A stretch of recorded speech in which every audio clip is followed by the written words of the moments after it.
We're going to talk a little bit more about graphical addition of vectors, okay? Is graphical addition of vectors. So what if I have the vector with some sort of magnitude, and I'm going to call this vector C, okay? And I have the vector with some sort of magnitude and direction. We have this vector D, okay? My question here is, what would be the vector of C plus D? And the idea is I'm going to take the second vector and put it at the tip of the first vector. Okay, so that is the idea. I'm going to take the second vector and put it at the tip of the first vector. So rejoin this, I get something to look like this. I still have C going in the same direction, the same magnitude. Okay, I'm going to take D and put it at the tip.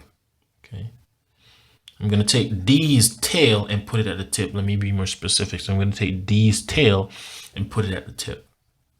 Okay, so when I put it at the tip of C, I get the same magnitude, same direction. Okay, and essentially the new vector is from the tail of C to D. Okay? So the new vector of C plus D is from the tail of C going to D. So this becomes C plus D. So this is the vector of C plus D. Okay, so the idea is that I'm going to place the tip of the I'm going to place the tail of the second vector. Okay, so I'm going to place the tail of the second vector at the tip of the first vector, and then I'm going to draw a line from the tail of the first vector to the tip of the second vector. Okay, now let's talk a little bit more about vector subtraction. Okay, how would we subtract these? So if I have the same vectors C and it's going with some sort of magnitude, and I have D going down, so this is a vector D. Okay, my question here is, what would be the vector of C minus D? Okay, and now how we define this is that I'm going to redraw C like it is. Okay, I'm going to redraw C like it is. And remember, D, we define D right now as being positive. It's going in a positive direction. Okay, that's how we're going to define it, as being positive. So if it's going in a positive direction, that means that the opposite must be the negative direction. The opposite must be the negative direction. So you could imagine if I take the tip and flip it over to the side and the tail comes over here, you could imagine that would be negative D. And so if I take negative D, I'm going to put the tail at the tip of the first vector. So I'm going to flip it. So negative D now will be something like this. Okay, so this will be negative D. Okay, and again, we take the same process from the tip of the first vector to the tail, from the tail of the first vector to the tip of the second one. So this now becomes my addition, and this becomes the vector of C minus D. This becomes a vector of C minus D. So let's look at another example. Okay, this one's a little bit more tricky. Okay, what if I'm given some vector A, okay, and I'm given some vector B like this, okay, and I ask you, okay, well, what is the vector of A plus B? Okay, what would be your answer? Well, to me, again, I'm going to take them apart. So I know B is my second vector. So I'm going to redraw A like it is. Okay. So if I redraw A like it is, there's my vector of A. And then you could imagine I'm going to take my B off and put the tail at the tip of A. Okay.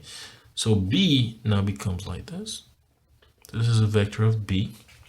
And then again, the new addition is from the tail of the first vector to the tip of the second one. So this becomes A plus B.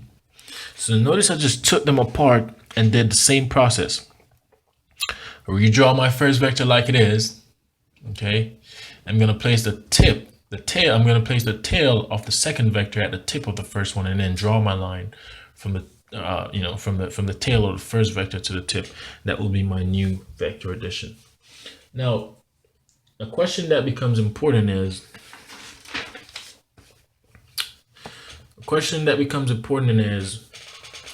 what if I had this vector again, and we call this A. We call it, so this is vector A. Okay, and we have B. It's a bit longer in magnitude, huh? So its magnitude is longer. Okay, what would be the addition of A plus B? Well, to me, it looks as if I have A that's going in this direction. I'm going to take the tail of B and place it at the tip of A. This has a slightly longer magnitude. So this would be B. Okay. And maybe we should say this is 2 times B. So let's say this is 2B because the magnitude is actually a little bit longer than the first one. Okay. So this will be 2B. So what would be the addition of A plus 2B? Well, again, it will be from the tail of A to the tip of B. And this now becomes my new vector. So this becomes the addition of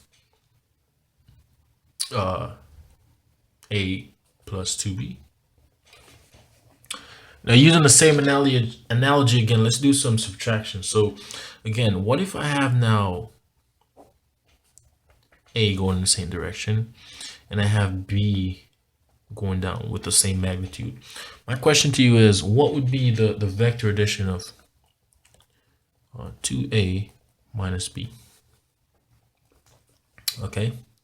Well, remember, we're multiplying by a scalar. And so when we say 2A, what we're actually doing is extend the magnitude by 2. Okay, so 2A in this case would look something like this. It'll be twice the size of A. So this will be the vector of 2A. Okay, and that will be your first vector. Now, be careful. B is going in some sort of direction. But remember, if we take the opposite, that will be negative B. So if I flip this over and place the tail at the tip of 2A, then I get something to look like this. All right, so this would be the vector of negative B. So therefore, 2A minus B will look something like this. It's from the tip of 2A to the from the tail of 2A to the tip. So this becomes 2A minus B. So this would be my vector of 2A minus B. Okay.